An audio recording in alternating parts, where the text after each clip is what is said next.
Spencer?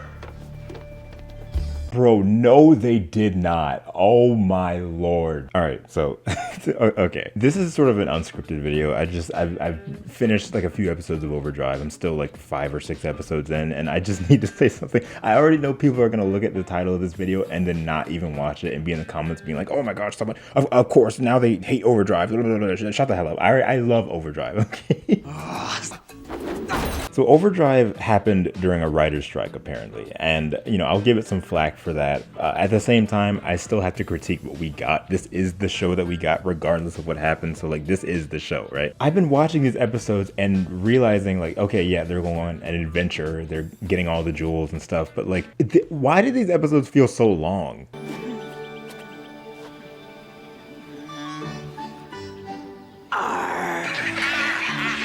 Like, of course, it's just the standard, like, 24-minute episode of Power Rangers, but for some reason, I was like, this feels like it's going on for an hour, and I'll just be sitting there. I remember one episode, I almost fell asleep, and I was like, what is happening here? 1, 2, 3.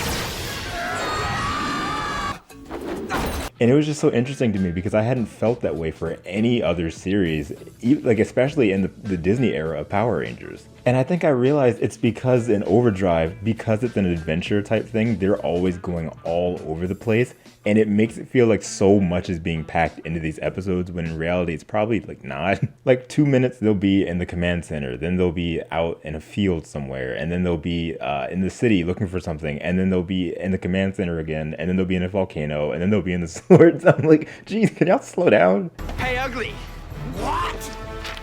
Why don't you pick on someone your own size? I know there was one episode where they traveled this like huge distance to land in a spot where they could locate one of the jewels, and they were like, oh, we're finally here. Oh, that long flight. Deviating from my plan. Oh, this is such a bad idea. And then immediately after they called for the Zords. Spencer, send the Zords. And I'm like, well, why didn't you just go there in the Zords? Why did you have to call the Zords after? You probably would have gotten there faster if you just used the Zords. Anyway, it's just funny because it doesn't feel like padding. It never feels like padding, which I think goes to the show's benefit. It just genuinely feels like there's a lot being packed into these episodes so that they can do this whole adventure type thing. But sometimes it feels like they're just jumping around a lot. There was an episode where Dr. Hartford was like, hey, Mac, I got a Zord for you to use. And Mac was like, oh, I can't do it because he like failed in a fight. He like lost a fight. He's like, oh man, I don't know, I can't do it. And Dr. Hartford was like, no, you can do it, dude. You got it. But it's times like these that define a hero. And so we cut to a scene of Mac struggling with the Zord. He's like, ah! And then not even a minute later, he comes back to the command center, the exact same set. He's like, I couldn't do it, dude.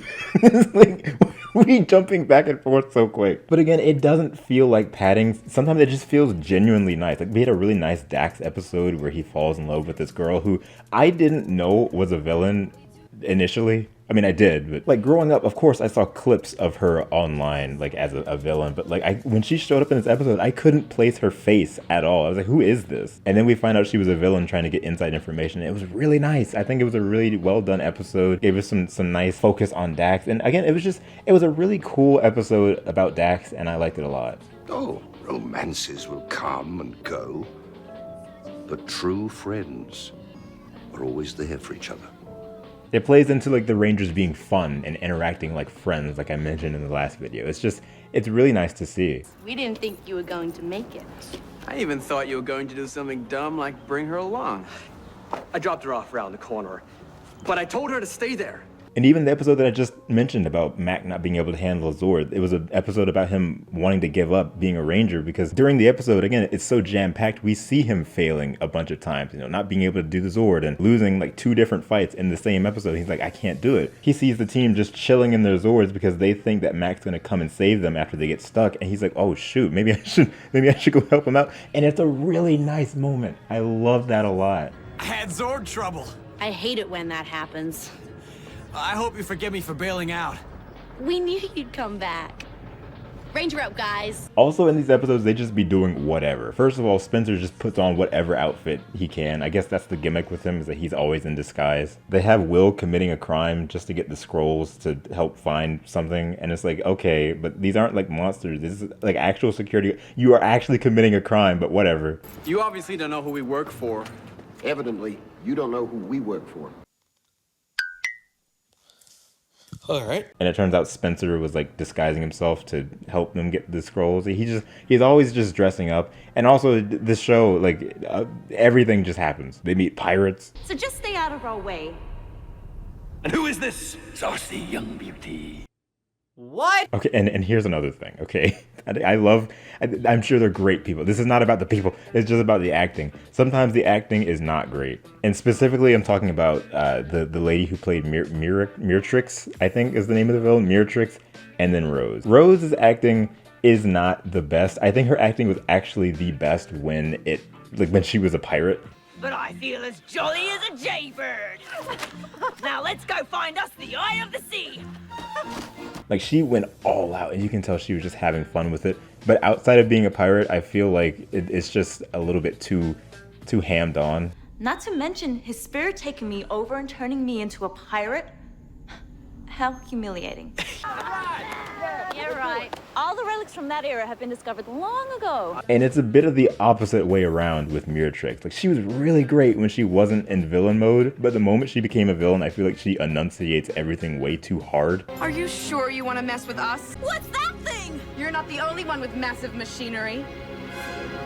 Attack! I've got your booty right here. What? And it just comes out kind of flat. And again, I'm pretty sure they're going to improve, like, during the show. Like, again, I'm only 5 or 6 episodes in. I just wanted to make a video, but like, it's a little upsetting sometimes. Also, Mac, his acting is really, really good, but sometimes he just goes completely high pitched for like no reason at all. He's like, hey guys, what in the world's going on? I read about this in Brownbeard the Pirate's High Sea Adventures. Yar! I can't believe this. I've read every story ever written about you. You're a legend. And it happens so many times in an episode. I'm like, can you please stop? it's almost giving nostalgia critic. Hey, don't you think we should help her? I don't think she needs it. Looks like she's enjoying herself. I was like, how is that funny? I don't get it. One consistent thing about this show, which should have always been a given, is that the fights are good as hell. I love the fights so much. It's Disney era fights. It's always going to be amazing. And they be just putting everything into these fights. It's so good. They're all just having fun. And I think that's really what's keeping me in Overdrive. There's a lot going on, but also you can tell they're just having fun and doing whatever. This is an adventure show, and they're just throwing stuff at the wall and see what fits. Like, if it's an adventure show with mythical stuff and pirates and ghosts, and like, you can do whatever, and you can tell that they know that. It's a lot of fun. I'm having a lot of fun with it. It's just Overdrive really is something else. But yeah, these episodes feel like an hour every time. And I don't think, maybe it's not a problem. Okay. Anyway. I've got your booty right here. Alicia, Andrew, Austin, Autistic Disney, Brandon, Chaco, Emilia, Grim, Helen, Ian, Junior the Hedgehog, Matthew, The Real Heebleman.